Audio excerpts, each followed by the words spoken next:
الحمد لله رب العالمين حمدا يوافي نعمه ويكافئ مزيدا والصلاة والسلام على خير الأنام وعلى آله وصحبه وسلم إننا ونتعلم التعليم والتذكر والتذكير والنفع والانتفاع والإفادة والاستفادة والدعاء على الهدى والدلالة على الخير والحث والتمسك على كتاب الله وسنة رسول الله ابتغاء مرضات الله وقربه وثوابه سبحانه وتعالى. Praise Allah subhanahu wa ta'ala, a praise that's worthy of a beneficent bestower of bounties and favours. And we ask our Lord Most High to send copious and eternal and unlimited blessings and salutations upon our beloved Prophet, Sayyidina Muhammad sallallahu alayhi wa ala alihi wa sahbihi sallam. We acknowledge the traditional owners of the land in which we teach and learn, and we pay our respects to the elders, past and present.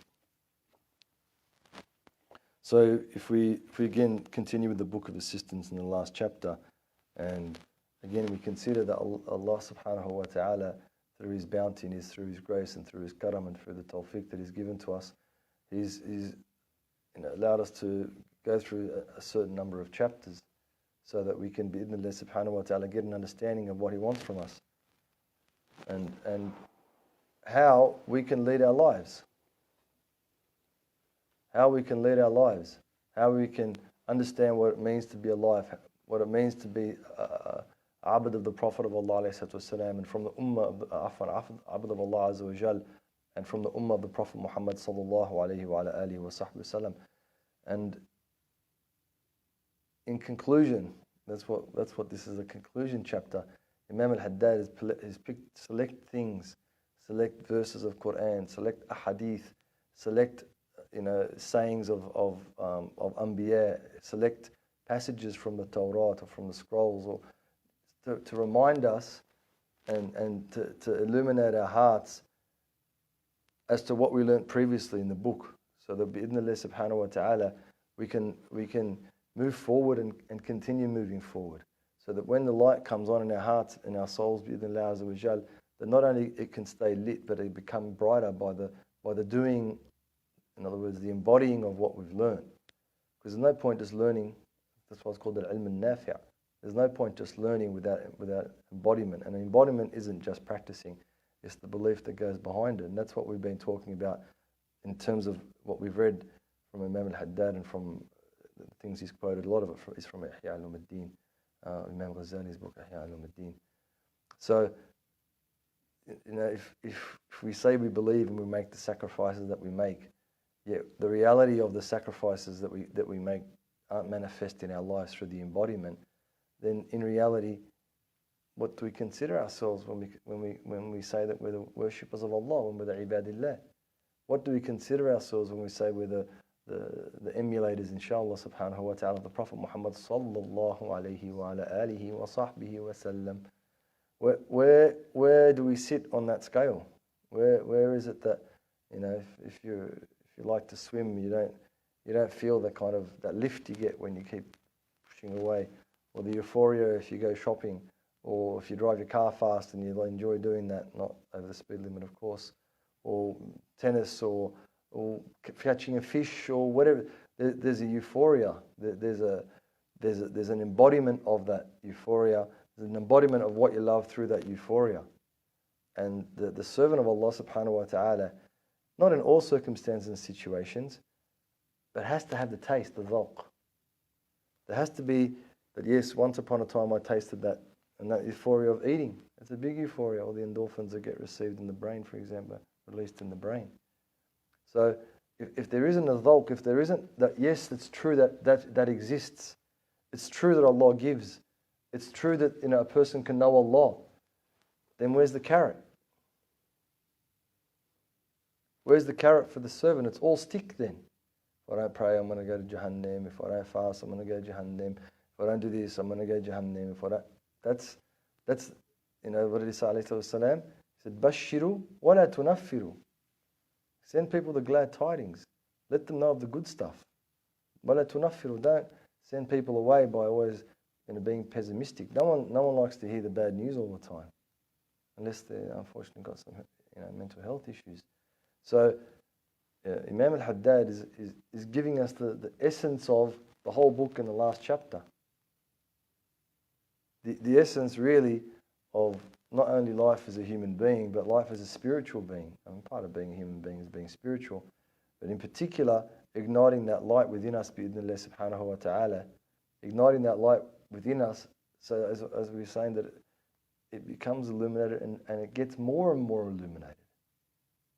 And so this particular passage, he says, وَفِي التَّوْرَاتِ قال المؤلف رحمه الله رضي الله عنه وعنكم نفعنا به وبكم. He says, وَفِي التَّوْرَاتِ, he says, it says, يا ابن آدم لا تعجز أن تقوم بين يدي مصليا وأنا الله فأنا الله الذي اقتربت إليك وبالغيب رأيت نوري.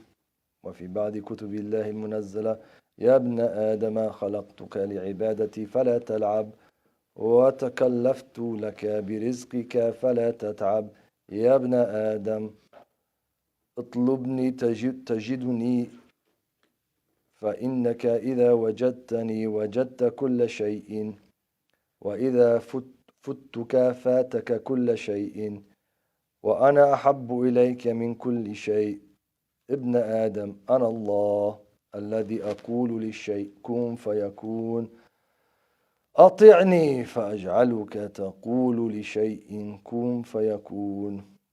So this is from the Torah, from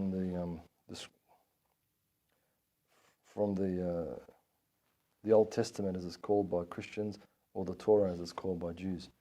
So it's there on page 129. It says, it is in the Torah, it is written, O son of Adam, do not fail to stand before me in prayer, for I am God and have drawn near to your heart, and in the unseen did you behold my light. So he says 79, there's a footnote. Translator, he says, such light can only be perceived by the inner eye, the eye of the heart in the unseen worlds. So when we get the inclination and we get the understanding that Imam al-Haddad, he's talking to us now about unseen. He's talking to us about things that are beyond the five senses, things that are beyond the ephemeral, things that are beyond the material, things that are beyond the capitalistic, the democratic, if you like. It's in the realm of philosophical or metaphysical. And so Imam Haddad didn't talk about these things at the beginning of the book. He didn't connect us to these things before we were ready to hear them, bi-idhnillah subhanahu wa ta'ala. Because if he had the effect and the ta'thir, the effect that it would have had on us would have been lost to us. We wouldn't have got it. We wouldn't have understood it. But after going through all the different, and the maqamat towards the end of the nafs, all the different facets that lead a person to a stage where bi-idhnillah subhanahu wa ta'ala, they can grasp the unseen and even see the unseen.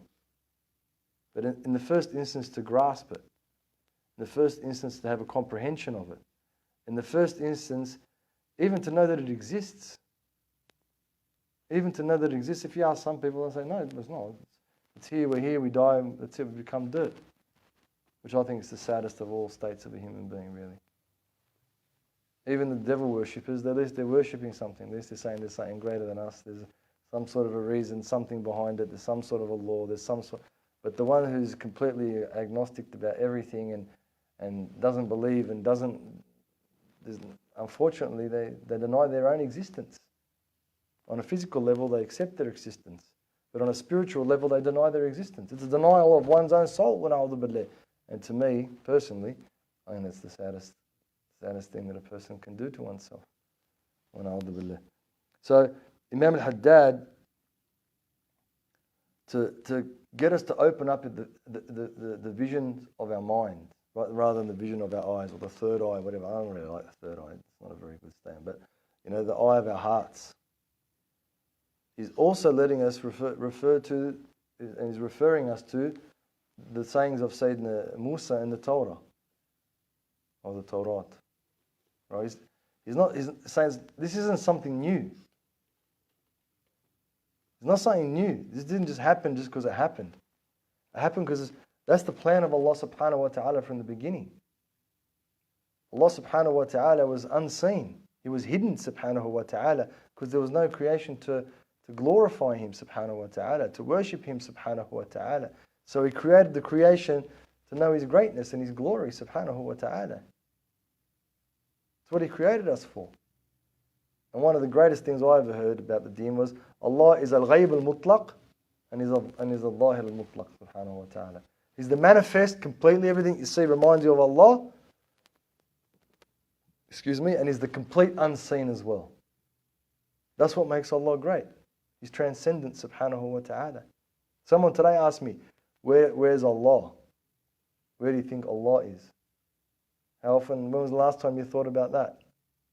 Where is He? Subhanahu wa ta'ala. It doesn't really matter in the end. He's transcendent. We're not worshipping we don't want to get into that because it's always physical, non-physical. That's not irrelevant. That's not that relevant for us. We can't imagine His physical form, so what difference does it make where He is or He isn't? Or we're looking at other things when it comes to Allah subhanahu wa ta'ala in terms of our connection. And the main things are Asma Allah al-Husna. They're the main things. And then we're looking at the world we live in, including our own creation, which is a dalil, it's an evidence. It guides us to Allah subhanahu wa ta'ala. Yet, and that's what Imam Haddad's telling us, when a person walks that path, when a person goes on that trajectory, that sayr to Allah Azza wa Jal, there's more. There's more with Allah subhanahu wa ta'ala. Allah subhanahu wa ta'ala starts to let a person see what others can't see. And it's not just like that. Sometimes it is from Allah. We can't limit that. For the seeker, it's after a progression. It's after having first and foremostly the aqeedah, the belief in Allah Azza wa Jal, the correct belief in Allah subhanahu wa ta'ala. And it comes in having one's outside, in other words, one's body doing halal things. It's got to be ingesting halal. It's got to be looking halal, in other words, clothes, appearance. It's got to be looking halal. It's got to be wearing halal, which is part of the look. It's got to be living in halal. It's got to be associating and going to the places of halal. It's got to be looking at the halal and hearing the halal and touching the halal and using the halal. Only then, generally speaking, the very, very, very, very, very vast majority of times, Allah Azza wa Jalla allows that person to transcend, to go from that physical to the metaphysical. And al-ittila' ala al-ghayb. Actually, the chapter in English really doesn't do any justice to what it is in Arabic. It really, unfortunately, sometimes that's the case. So I'm not going to really focus on it. I'll just stick to the Arabic and just try and explain it as best I can. So he says, يا ابن آدم لا تعجز أن تقوم بين يدي مصليا فأنا الله.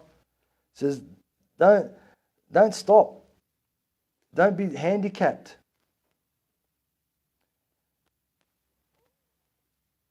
Do not fail to stand before me in prayer.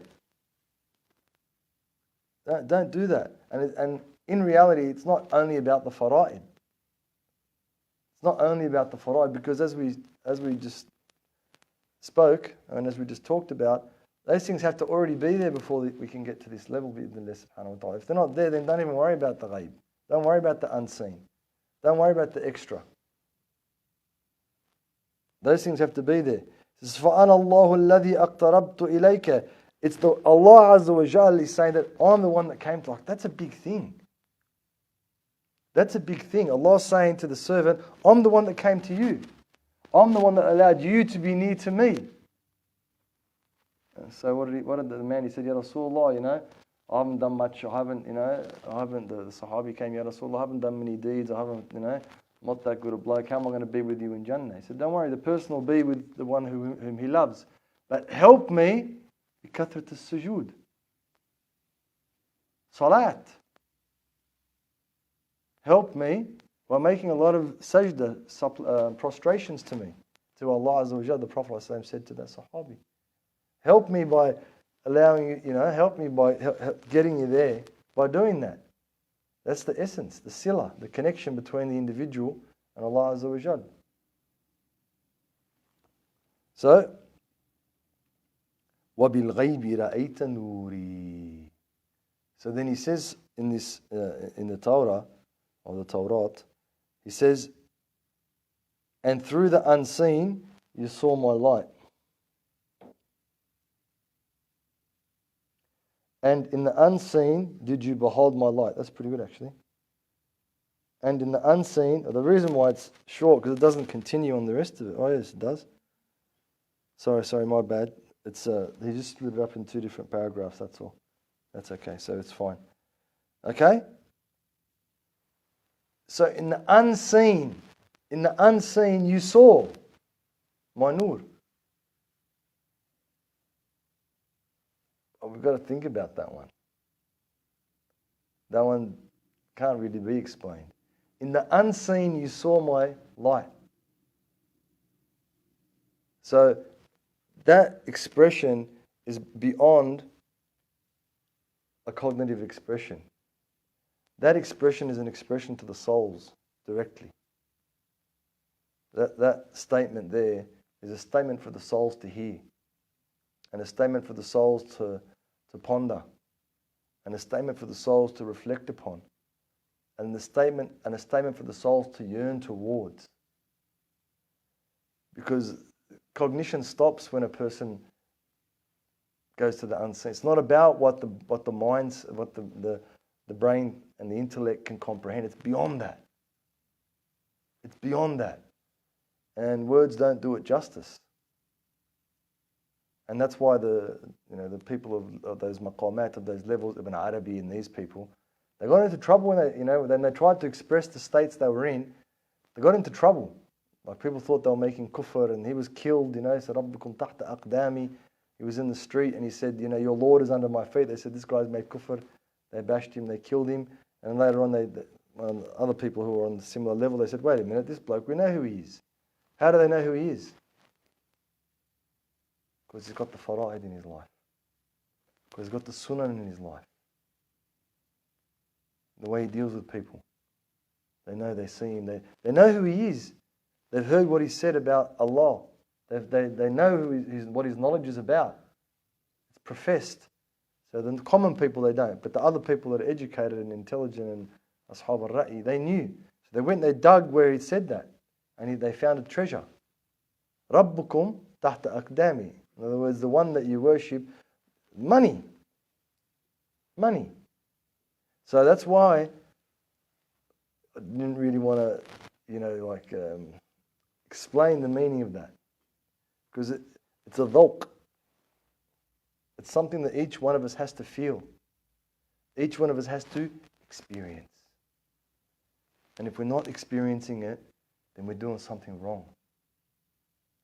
If we're not experiencing it, then there's a deficiency somewhere in our sayr to Allah and our progression to Allah subhanahu wa ta'ala. Firstly and foremostly, we have to believe that it exists. If we don't believe that there's something there, then we can't go anywhere. But how about this? In the Qur'an it says, عَالِمُ الْغَيْبِ فَلَا يُظْهِرُ عَلَى غَيْبِهِ أَحَدًا. Right, that's in Surah Al-Jinn. There's plenty of places in the Qur'an where Allah subhanahu wa ta'ala says the ghaib belongs to Him absolutely. Right? Well, He says the ghaib belongs to Him. The definition we'll talk about in a sec. فَلَا يُظْهِرُ عَلَى غَيْبِهِ أَحَدًا فَلَا يَطَّلِعُ. There's another verse as well. There's about 3 or 4 verses like that. So wait a minute, here's the Qur'an saying that the ghaib, the unseen, Allah doesn't show it to anyone. But the Mufassirin have spoken about this. And that's one opinion. Zamakhshari and a few others, they hold this opinion.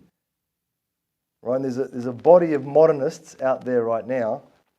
There's a body of modernists out there right now that they're kowtowing. Why? There's no dhawq. There's no dhawq. They haven't tasted the flavor. Like the other day, not long ago, I was at a conference and it was Christians and Muslims and things, and they're like, how do we explain the fact about Sayyidina Adam and how he was, And how does that work with evolution? And, you know, I was like, are you guys serious? What evolution? I'm not a monkey. My great is not a monkey. Is there evolution? Yeah, in species. We believe in the ulama have spoken about it. Like a sparrow can grow longer wings or a longer beak or whatever. No worries. But it can't become a hawk or whatever, you know. And then we were like, wait a minute. One of the Mashiach was like, are you guys for real? He goes, what theory of evolution? Why should we argue against a theory that's full of holes anyway? Why are we going to give up what we believe to a theory that hasn't even got the links? Yeah, they've got whatever they've got, fossils, and maybe they've got a point. Maybe they do. But why would we change our theology? Why would we change what we have know about Allah Azza wa Jal? Why would we change what we know about the Prophets alayhim as-salam and about creation? Because of a theory full of holes, just because it's popular.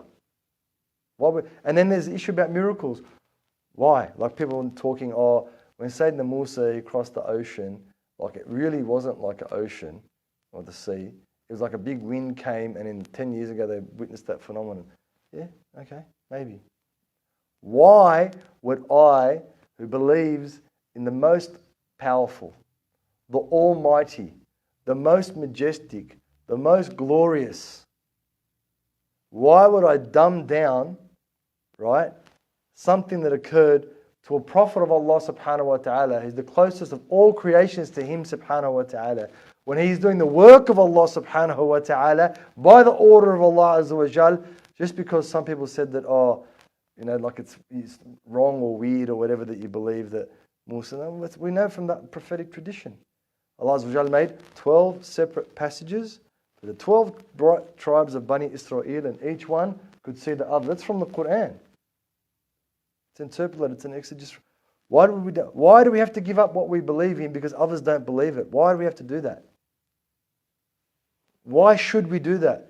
Why should I sell my belief because someone else doesn't believe? Akhi, don't believe if you don't want to. That's up to you, champ. You don't want to believe, it's fine. But don't come and knock my belief. And if you do, I'm going to reinforce my own belief bi'idhnillah subhanahu wa ta'ala. Why? Because my belief isn't in things. What I can touch, what I can hear, what I can see, what I can smell, what I can taste. My belief isn't in those things. My belief is in what's فوق ذلك. Our belief is in what is ghaib. So there's no wavering. Doesn't matter what the seed did or the seed didn't do. Doesn't matter if a wind came. Hey, that might be the case. I'm with you. No worries. But that doesn't change my iman or the believer's iman in Allah subhanahu wa ta'ala. That doesn't change the believer's conviction in the greatness of Allah azza wa jal. Why would I give that up? Because someone else is saying, whatever, human beings can be traced back to a pair that lived 120,000 years ago. Their fossils are there. I'm happy for you. I'm great. I'm awesome. I've got no problem with that. Why should that change my belief that Sayyidina Adam was 60 dhira' tall and 7 dhira' wide? Why does that change anything? Maybe he was like that in Jannah, and when he came to earth he wasn't. Because when we go to Jannah, what are we going to be? 60 by 7 units. We don't know dhira', cubits, whatever. It doesn't really matter anyway. That can only come from a person's unwavering conviction in Allah subhanahu wa ta'ala coupled with the ghaib. It has to be coupled with the unseen. Because if my belief in Allah subhanahu wa ta'ala hasn't transcended my 5 senses, what I read, what I saw, what I read, what I saw, if it hasn't become a volk, if it hasn't become a flavor that I've tasted and I'm yearning for that nearness to Allah subhanahu wa ta'ala through that which is unseen, transcendent. Don't worry about unseen. That which is transcendent, ghaib. Then who am I worshipping? What do I call myself? How am I living? That's like the person that works all week long, this many hours traveling in the public transport, driving, whatever, comes home, looks at the food and goes, man, I don't even want to eat this stuff. It's got no flavour, this food. It's bland, it's GMO and modified and it's got pesticides and herbicides and whatever. What's the point? You're working all week. At least eat something you enjoy. something that gives you pleasure. And that's where the believer needs to be. The believer needs to be getting pleasure. The believer needs to be getting pleasure in worshipping Allah subhanahu wa ta'ala. And that's only through connection to the ghaib, because all right, we might get a bit of pleasure in doing ruku', because we stretches our back, our hamstrings a little bit. We've been sitting all day, we get a bit of a pop in the lower back and we feel a bit, all right. But that's seconds. That's seconds. And it's the first ruku', you don't get it the second ruku'. So there's got to be something more that's pushing me. There's got to be something. Yeah, the Prophet did it, so I'm going to do it. That's awesome. That's sensational. That's a great start.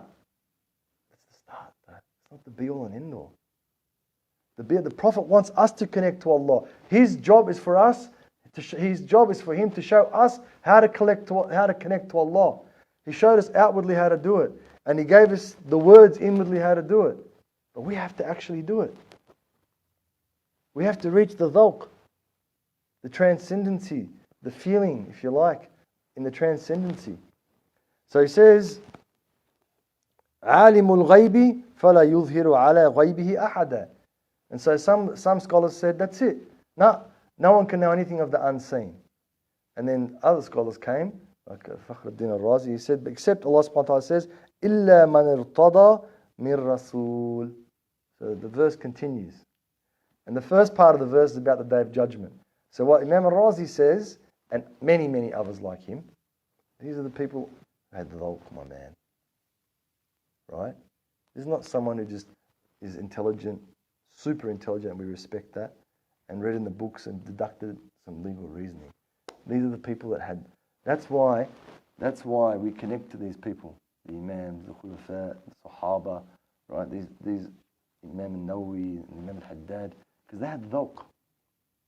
They had a dhawq. They had tilawah. They had some connection to the some more than a connection to the metaphysical.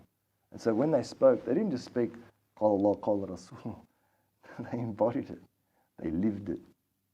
They experienced it in all facets of their lives, in particular the ibadat, in particular.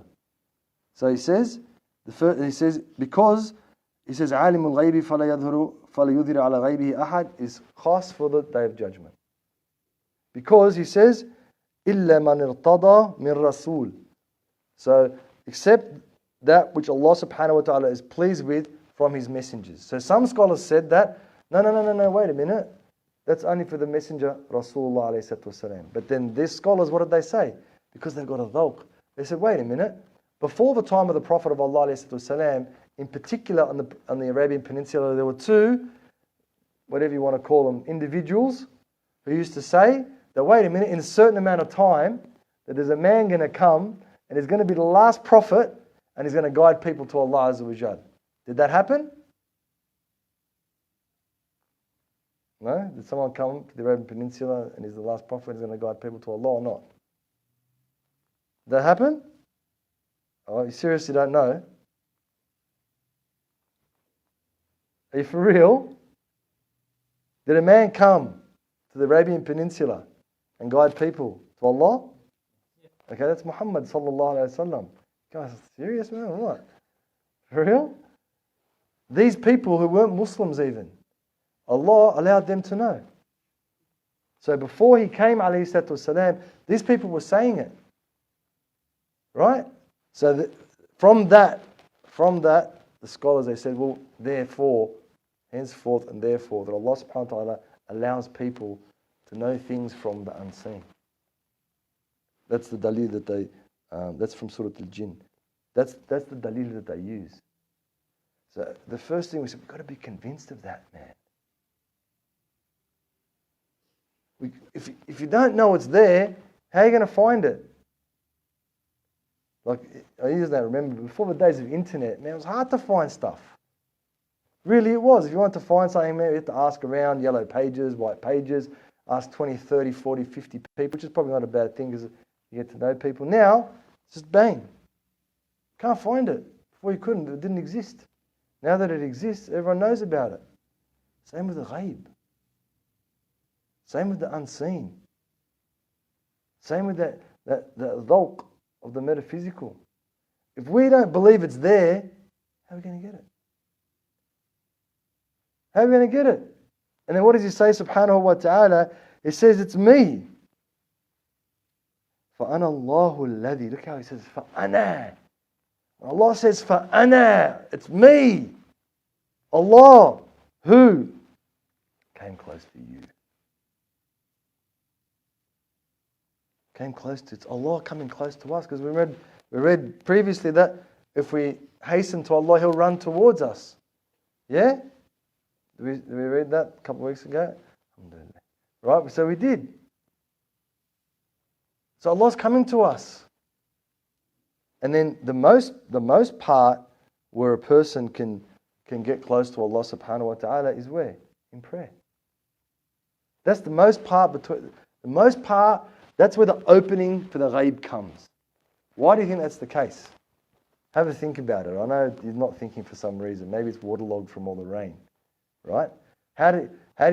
Why do you think that through prayer, Allah subhanahu wa ta'ala takes away, allows the person to get into the ghaib? Think about prayer itself. Definitely it's the connection. That's the first thing, sila. What else about it? Who did we learn it from? Prayer. Where did he get it from? Ahlan. Now we're getting somewhere. Where did Siyam come from? Did the Prophet go anywhere to get Siyam? Anzala. Came down. Hajj. Anzala. Anzala. Everything came down. Where did prayer? Up. Right? And then when he went, the Prophet of Allah in the Mi'raj, in the Mi'raj, where did he get to? How did it come? Through veils. Veils of what? Veils of what? How many veils? 70,000 of what? Veils of what? Say it. Right? The unseen. Veils of the unseen. Until what? Until what? He was sitting in what position in his prayer? What position was he sitting in when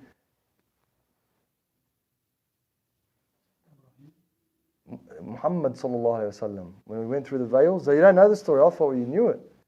If you know it, tell me what position was he sitting in? Right? After he went through all the veils. After he went through all the veils to get to Allah. What position was he sitting in when he came to Allah? Tashahhud. At-tahiyatu lillah. He's saying, tahiyat lillah. Saying, salutations, O Allah. Now, some say, Ibn Abbas says he saw Allah with his eyes. That's what Ibn Abbas says.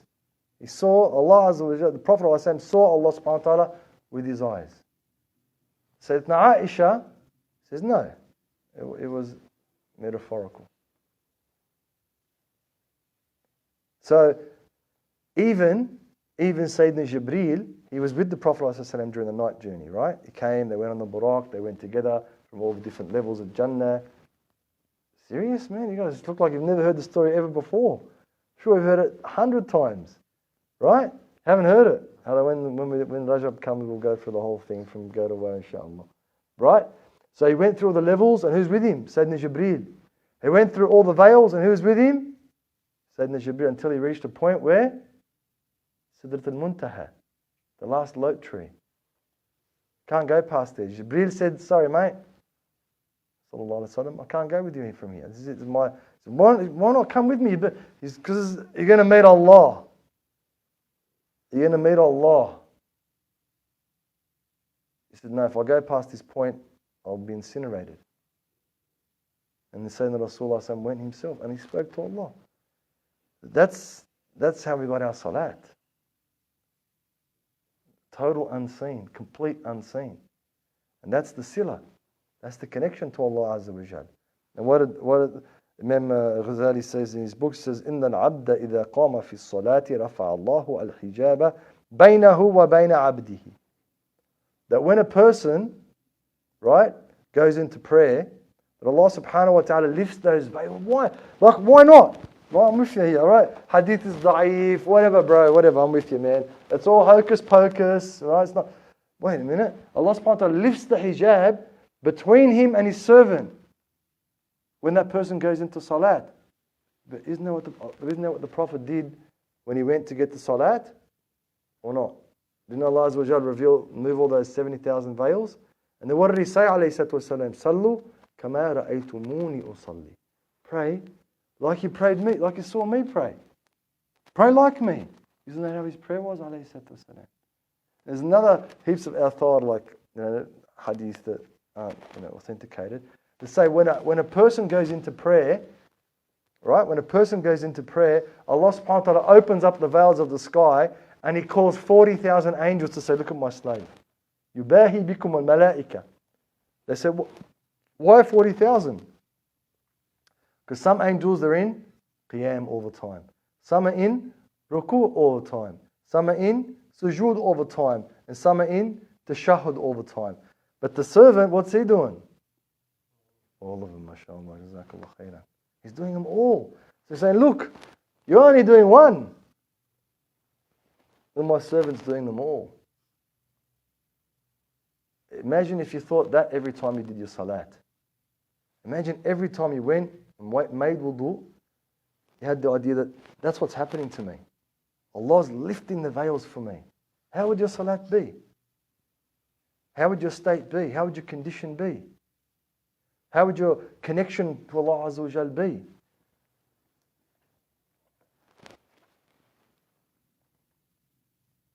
And he says, then when a person وَبِالْغَيْبِ رَأَيْتَ نُورِ, and that's where a person can really see Allah. Not really see Allah, of course. The light of Allah subhanahu wa ta'ala. The greatness, the majesty, the glory, whatever exaltations we want to use about Allah Azza wa Jalla, that's where they all are. That's where they all are. And he goes on to say, he says, وَفِي بَعْدِ كُتُبِ اللَّهِ الْمُنَزَّلَةِ يَا ابْنَ آدَمْ خَلَقْتُكَ لِعِبَادَتِي فَلَا تَلْعَبْ وَتَكَلَّفْتُ لَكَ بِرِزْقِكَ فَلَا تَتْعَبْ. Says, and in another of God's revealed books it is written, O son of Adam, I created you to worship me, so do not play games, and guaranteed your sustenance, so do not tire yourself. So, in the way Imam al-Haddad's put it together, what he's telling us is, if you want to chase those things, and you won't worry about those things, you're not going to get to the metaphysical. The true block, the true abath, the true waste, the true dhulm is that. That's really what's bringing the world apart. That's really what's destroying humanity. The love, what do they say? حُبُّ الدُّنْيا رَأْسُ كُلِّ خَطِيئَةٍ. The headstone of all sin, of all error, of all mistake is what? Love of this world. Hold on, let's look around us for a second. Let's look around us. The borders, you can't come in unless you know someone, then it's all right. Right? We've got so many resources, they just go to waste. 10% of the world's population uses 90% of the world's resources. Everyone's worried about what? Profit. Not the Prophet, sallallahu alaihi wasallam. Profit. And it's got to be exponential. Exponential. What's the differences about? Whether we should, allow mining on the barrier reef or not. Why? Because money. The people who have got money don't want to give it to the people who don't have money. And the people who want the money will do anything to get it from the people that have money. Power, and enfranchisement, entitlement, whatever you want to call it. So then when we look at how our world is structured, the society, we feel materialism, capitalism, democracy, and I don't mean democracy the voting, I mean democracy being about me. What's democracy about? My vote, me. I can vote. I vote for what's best for me, not what's best for the common good. So I don't mean it democracy in that way. I mean when democracy is linked with materialism and capitalism, of course it's going to lead to destruction. But when it's lead with altruism and mercy and the common good and helping the one less fortunate, then it's going to be beneficial. But if the individual themselves is corrupt, how can the system not be corrupt? So Imam Haddad's letting us know through another verse that came right after. Our hearts, if they're filled with these things, what did he say? He says, I created you for worship. فَلَا تَلْعَبْ. Don't play. Doesn't mean we don't have the time to play. But don't be wasteful. Don't be spending hours and hours and hours and hours and hours and hours and hours and hours and hours a day just on useless pursuits. Games. Someone was saying something the other day that there was a show on TV. The kid hasn't gone to school for years and is locked in his room and just plays game all the time. It's real. It's real. We used to laugh about it before it's going to happen. It's real. It's happening when A'udhu Billah Azza wa Jal. Don't waste your time. Don't waste your time. You're created to worship me. And don't worry about where your sustenance is coming from. I've guaranteed it, he says, subhanahu wa ta'ala. So what should we worry about then? He goes on and he says, فَلَا تَتْعَبْ even, man. Allahu Akbar. فَلَا تَتْعَبْ. So do not tire yourself. You know, don't stress. What's stress do to you? It takes you, it takes you, like, you know, if your person works hard and whatever in the fields, yeah, and they come home and they sleep, how do they wake up the next morning? They come home, have something to eat, have a shower, sleep at a good hour, early hour, and they wake up. How do they wake up? Generally. Right? Fresh. Fresh as. Generally speaking. Right? Generally. Unless they're sick. I'm talking all things being equal. What about the person who sits in the office as an example? It's air conditioned, they're making a lot of money, but all that's going around in their head is they're stressed out about whatever. Their money, they want more money, they want to invest their money. What's going to happen? The stock market going to go up, down. And that person goes home, sleeps at a decent hour. Can they get to sleep?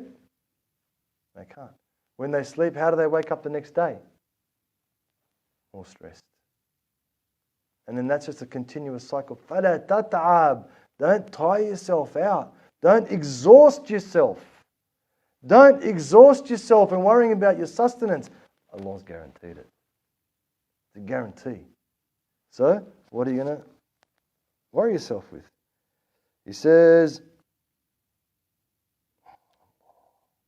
يا ابن آدم اطلبني تجدني فإنك إذا وجدتني وجدت كل شيء وإذا فتك فاتك كل شيء فأنا أحب إليك من كل شيء. He says, seek me and you shall find me. And when you find me, you will have found everything. But if you miss me, you will have missed all things. I mean, that doesn't need any talking, does it? That's like straight in any man's language, as they say.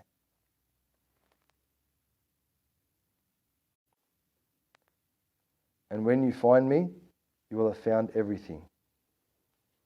Can anyone deny that? Does that need any explanation? When you found Allah, found everything? Is there any questions about that? I hope not, because it's pretty straightforward, pretty simple. But if you missed me, you've missed all things. What does that mean? It means He's the only thing that matters, subhanahu wa ta'ala. Focus all your attention on that, on Him, subhanahu wa ta'ala, and everything else will take its place in time. For I am dearer to you than all else. It says, Ya ibn Adam, or says Ibn Adam, Ana Allah alladhi aqulu li shay'in kun fayakun. فأطعني أجعلك تقول لشيء كن فيكون. It says, I am God who says to the thing, be and it is. Obey me, and I shall give you to say to the thing, be and it is. What do you reckon? Is it possible? How's it possible then? Isn't it kufr? How can a person say to the thing, be and it is? That's the point, right?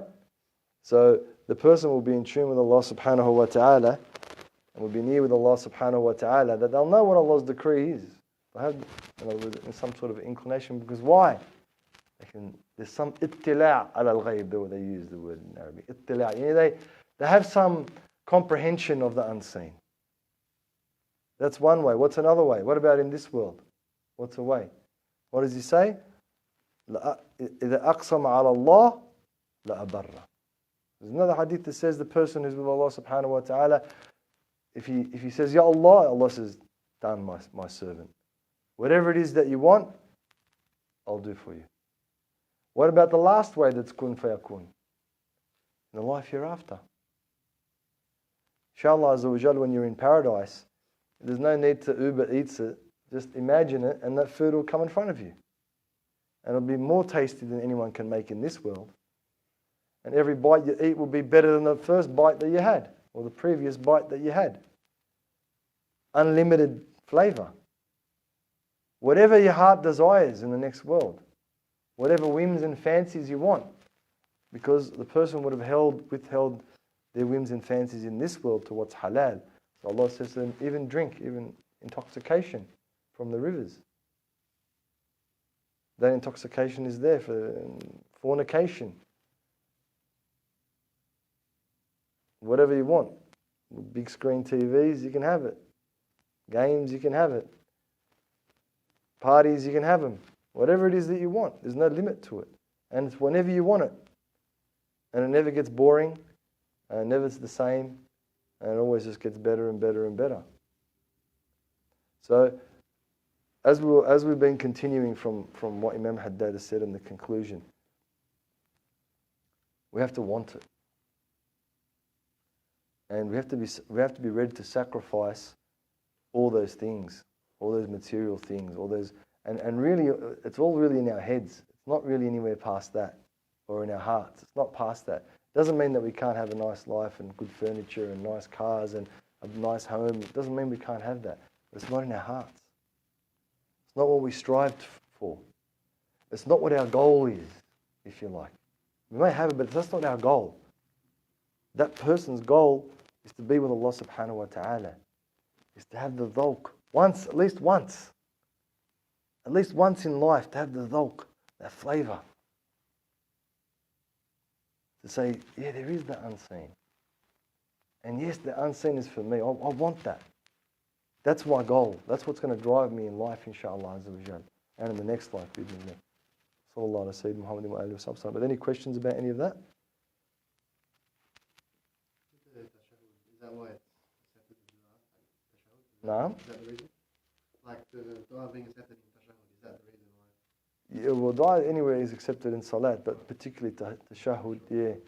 Tashahhud because that's the mawqif, that's the well, that's when the Prophet ﷺ, that's why we do the tahiyyah, copying the Prophet ﷺ as he was in front of Allah Azza wa Jal. It's the whole prayer. It's just the kind of, the climax, if you like, or, that's the part where it's a direct communication. At-tahiyyatu lillahi.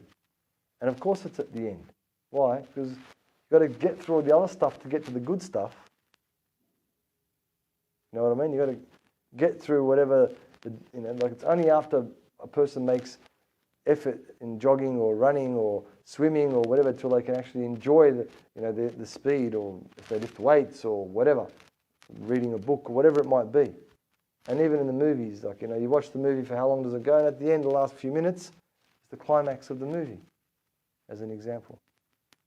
And so in Lillah al-Mathal A'la, it's after a person's prayed and ruku'ah and sujood and everything else, then at the end, that's when the sweetness, inshallah, azza wa jal, should be accumulating. But it doesn't mean it can't come in other places, particularly sujood.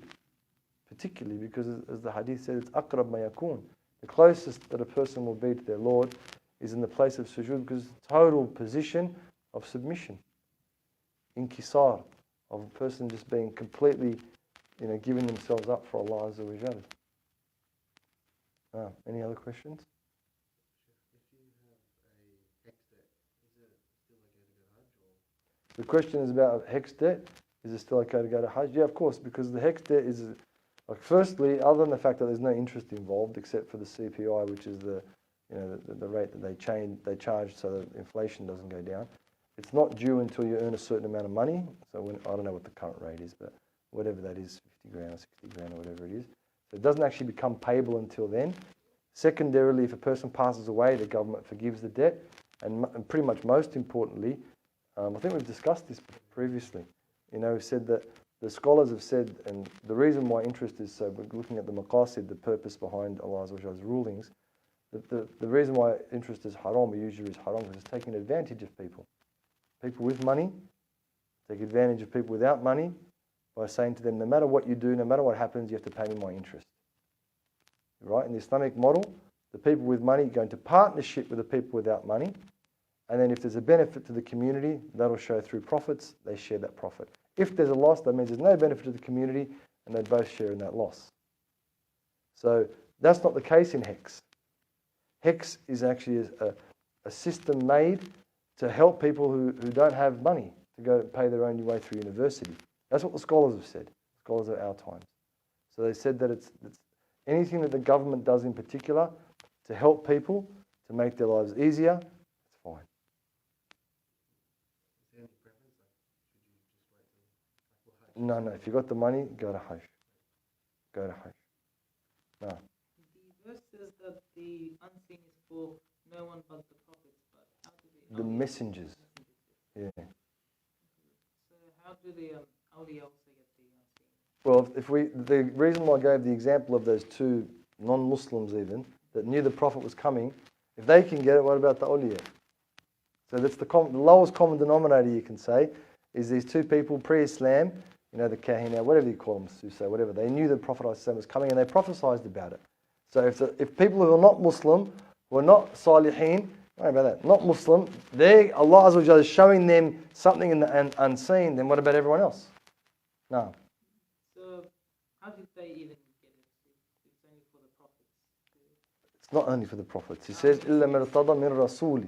So it doesn't say ar-Rasul. If it said ar-Rasul or ar-Rusul, maybe. But min Rasulin, it's a nakira, which means it's a, my English is not as good as my Arabic in remembering the grammar. But it's not a specific, it's not like the. So it's nakira. Is that what it is? Nakira. Like it's not, sorry, I forget. Like it's not a proper name, or a proper noun or something. I can't remember. It's too long ago since I've done English grammar. But anyone who Allah Azza wa Jalla decides, إِلَّا مَنِ ارْتَضَى, whoever Allah is happy with to give that knowledge to. Allah subhanahu wa ta'ala, when He gives the knowledge, He's giving it for a reason. It's maybe not just for those two people, but it's for the others around. And that, again, proves the risala of the Prophet of Allah ﷺ. Two people who got nothing to do with Islam, never saw the Prophet ﷺ, made the prophecy, he came and happens true. Well, what's going on there? Got to be some truth to it, doesn't it? At least some truth to the Prophet ﷺ coming. So Allah Azza wa Jalla has got wisdom in these things. And for us, Allah, why? Because we want to taste it. Allah wants to give to His servants. Like say, for example, you've got a really good worker in your business, even if you don't. Just imagine it for a second. And through this good worker, right, they're always on time, they're punctual, they're polite, they're good at what they do, and business is good. You notice that when this worker came, or a team of workers, or whatever it is, notice when they came that you're making a lot more money than you were making before. Right? If you wanted to look after them, what would you do? You give them more money. Give them a bonus. That's what companies used to do. That I don't know if they do it anymore. Once upon a time I worked for a company, and that's what they would say to us. They'd say, look, we're a private company, or a massive company, computers and software. They said, look, last year we made this much profit. If we make that much profit, each one, that'll be divided amongst however much, and we're talking millions of dollars, will be divided amongst each one of you in accordance to their salary. So it's a percentage based according to salary. You tell me people aren't going to work harder? Of course they are. So Allah subhanahu wa ta'ala, He wants to give us the reward, right, of the proper efforts that we've done in our ibadah, particularly the salat, and He wants to encourage us as well. He wants to encourage us to say, listen, I'm here. I want you to know me. Isn't that what the Arabic says? Ana فَأَنَا اللَّهُ الَّذِي اقْتَرَبْتُ إِلَيْكَ. I'm the one who came to you. I'm the one who came close to you. He wants us to know. That's what He created us for. Right? This whole up, down, left, right, plain, dead, that's not deen, man. That's not deen. That's not real deen. We have to have it, don't get me wrong. We have to do these things. We have to worship Allah. But what are we trying for? It's like the person who goes to work and doesn't get paid. No one would do that, man. No one would go to work unless you were volunteering. But there's other rewards in volunteering, isn't there? There's the satisfaction of knowing you help people, different things that people feel when they volunteer. Now, Why does Allah choose to only highlight the messengers in the verse? Well, that's the balaghat lughat al-Arabiyyah, because they are messengers. Weren't those two people that said the Prophet of Allah ﷺ is going to come in a certain time and guide people to Allah? Aren't they messengers? They're not rusul, as in terms of messengers that Allah subhanahu wa ta'ala has sent the verses to, but they are messengers in a nakira, common, that's the word, in a general way, or a general or a common way. Right? So of course they are, aren't they? Of course they are. They're telling people that that's going to happen. They're letting people know. So whoever Allah subhanahu wa ta'ala wants to let the ghaib be known to that person, illa man irtada. And then look, the scholar, it's actually a really, really like in-depth topic about ghaib, because no one knows it, right? You went to the ghaib, you're going to write about it. What is it? How are you going to write? That's why I said Ibn Arabi and these guys got in trouble. I mean, with people around them and in trouble with people saying maybe they've left the fold of Islam or whatever because they tried to express it verbally. Tell me what sweet tastes like or sour tastes like. Write it down. Write a 50 million page. You can't. No one, the other person can't get what it is unless they actually taste, let's say, honey. Tastes like caramel a bit. Oh, okay, well, I haven't tasted caramel. It tastes like sugar. Oh, I haven't tasted. How are you going to know? Or strawberry. How are you going to describe vanilla? How are you going to? You can't. You can't describe it. Describe to me the color blue. You can't. You can't describe, it's a cross between green and yellow, isn't it? Or is that the other way around? Blue and yellow is a cross. Green's a cross between blue and yellow. You can't describe it. Describe to me a sound. You can't. Even a feeling. Oh, it's rough. Oh, it's smooth. That's about it. Sharp. That's the limit of it. Sound, it's loud. But how does that describe the sound? It doesn't, right? It's an adjective of the sound. Loud, meaning the sound is heavy on the ears, if you like. Soft, light on the ears. The smell, describe it. What does musk smell like? A rose. Can't. You have to have actually smelt, tasted, felt, saw, heard. And that's the same with the sayyid to Allah Azza wa Jal. That's why each one of us needs to do it. Each and every single person who's traveling to Allah needs to get there. Needs to do it his or herself. Him or herself. In order to really, what? Know Allah. In order to really know Allah. And that's why we do all these things. Isn't that the epitome? Knowing Allah subhanahu wa ta'ala. That's why we do all the ibadat. To please Him first and foremost. And secondly, that's what He wants. Because we do it. But we don't just stop there. Otherwise, how's our belief in Allah subhanahu wa ta'ala going to be if we've been worshipping for how many years and we're not getting no flavor? We're going to start doubting Allah. Our hearts are not going to be fully filled with iman billah, faith in Allah Azza wa Jal. It's going to be problematic for us when a'udhu billah, because we're thinking, wait a minute, this isn't that great. Yeah, I'm a Muslim and I'm fasting and I'm praying but it's not that great. Like, I'm just I felt the same before I didn't pray as I do now. Well, I didn't fast, I feel the same. What's the point of that? What have I achieved? Yes, alhamdulillah, I've taken care of my farad, then we all have to do it. No doubt about that. But don't I want more? Don't I want to taste the flavour? Walk past the cake shop every single day and look in the window and never taste it. It's hard, yakka. It's tough. Drive you crazy, really. Drive you crazy. And in the end, when a'udhu billah azza wa jal, that's where the person who doesn't get the dhawq, someone will get it some way, and not necessarily that the person who has it says anything about it, and preferably not to say something if you do, inshallah, when you do, bi'idhnillah subhanahu wa ta'ala.